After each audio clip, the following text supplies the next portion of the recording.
அதாவது ஆபிரகாம், விருதுநகர் மாவட்டம் ராஜபாளையம் அருகே உள்ள தேவதானம் பகுதியில் இந்து அறநிலைக்கு சொந்தமான கோவில் ஒன்று உள்ளது.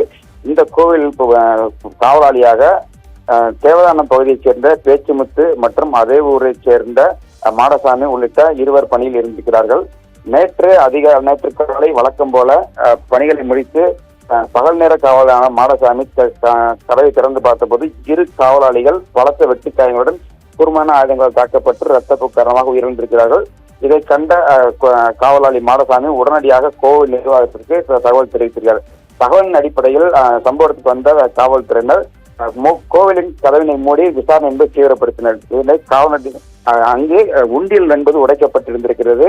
தொடர்ந்து சம்பவத்திற்கு மாவட்ட தென்மண்டல காவல் துணைத் தலைவர் மற்றும் மாவட்ட காவல் கண்காணிப்பாளர் விசாரணை மேற்கொண்டு குறிப்பாக 6 தனிப்படைகள் என்பது அமைக்கப்பட்டிருந்தது.